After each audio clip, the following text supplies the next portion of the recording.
Hey traders, this is Blake Morrow with Trader Summit, and I have Mr. Richard Dick Matthews here. And I know you have not been feeling well this week. We usually try to catch up earlier in the week, but I see you're at home, so it's really generous of you to come join us, even though you're still feeling a little under the weather. So, how are you doing? Yeah, I'm good. I've got a croakier voice than I'm normally got, and I think I said to you yesterday I was in full Joe Cocker mode and croaking away. But I've got my strepsils, which trying to soften it. But I had a real stinker of a cold this week. But bit like the sickly pound's been, although it's recovered in the last week. It looks like it's on the It sure has. Matter of fact, the sterling's had a nice bounce back. I know you had talked about originally, hey, as long as it stays below 112, we surpassed that. Now, I have to say that the sterling, and here's your 112 level, we're just below it right now, and I have to say that the sterling is trading like an emerging market currency, as scary as that is. Yeah. How do you feel about this recovery? Has anything changed in your mind? Are you still looking for downside? Because I personally, I'm kind of like hands off, and if I nibble at it, it's really small, in and out. I take a loss, I take a gain, I'm out real quick. I don't have any bias. But what are you thinking? I want to know what you're thinking right now. Okay. I'm still bearish.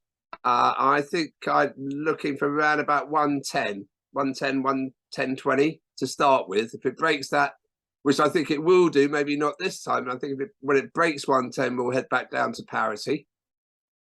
I think the market's misunderstood the Bank of England's intentions, and there's been all sorts of nonsense written about it over here, and politicians talking about how the Bank of England saved the pound and did this and that. The Bank of England didn't intervene. They spent something like 3 or 4 billion just smoothing the market operations out.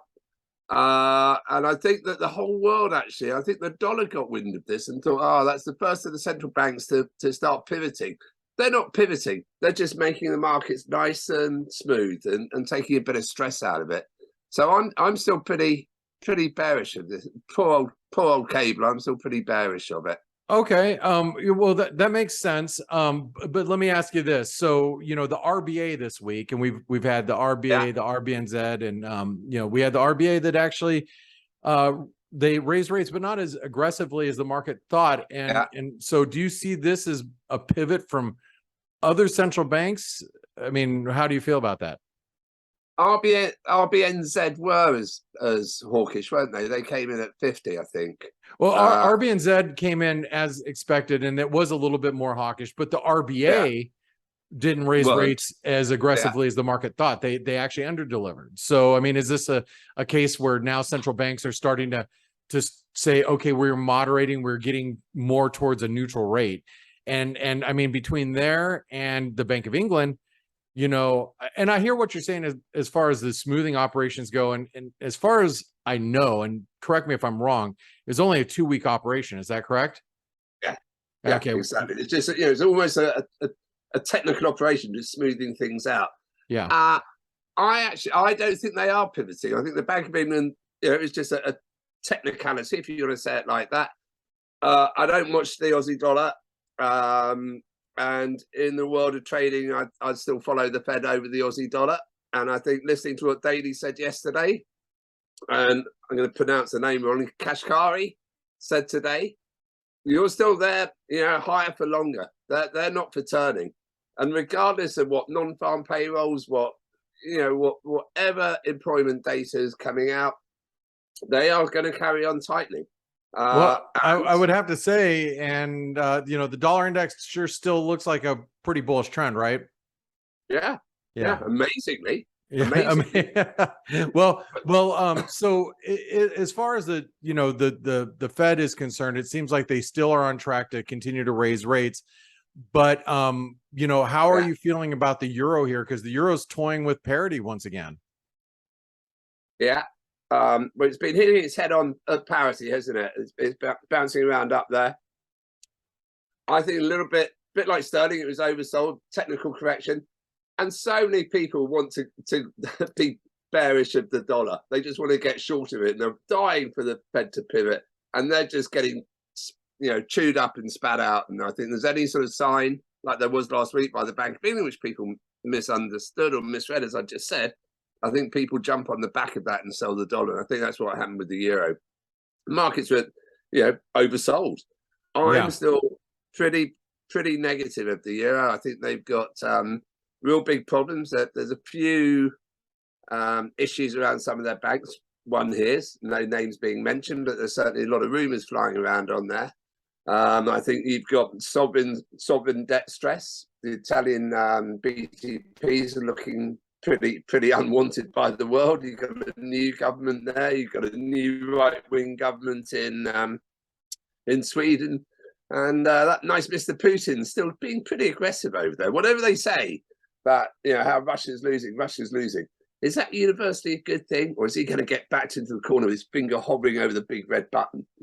That's my deep down inherent fear that he's going to do something really silly because he can't back down. Well, let's hope for humanity that is not the case, Mr. Matthews. I tell you, that's one thing I think all of us as humans, we all worry about. I want to say once again, I do appreciate you coming on a week where you're just not feeling well. You're still stepping in and stepping out and stepping up and spending your time with the Trader Summit community. So if you guys and gals are listening to Richard at home, make sure you give him a thumbs up and like this video and also subscribe to the channel so you don't miss this content. But Dick, I'm gonna let you go here in a second, but how do we find out more about what you do there at Pardus FX? You can log on to our website, which is www.pardusfx.com, or you can contact me direct either through LinkedIn. You can DM me. I'm on Twitter, normally being rude about football teams, but occasionally about the markets. And my Twitter handle's at Dickie Matthews 5. And my email address is richard.matthews@pardusfx.com. And I always love to hear from them. And I get one or two nice comments and one or two not so pleasant. But hey, that's the world. Well, thank you, Dick, so much for spending your time with us. And I'll look forward to catching up with you early next week. Hopefully you are all recovered, you and your family and loved ones over there. I'll be fit to fight next week. Perfect. Have a great one. Bye-bye. Cheers now. Bye. Hey traders, Blake Morrow here. Thanks for stopping by our YouTube channel. Don't forget to like, share, and subscribe to our channel. Also click the bell notifications so you do not miss any of our market-related trading analysis from some of the leading industry experts. Thanks for stopping by. We'll see you in the next video.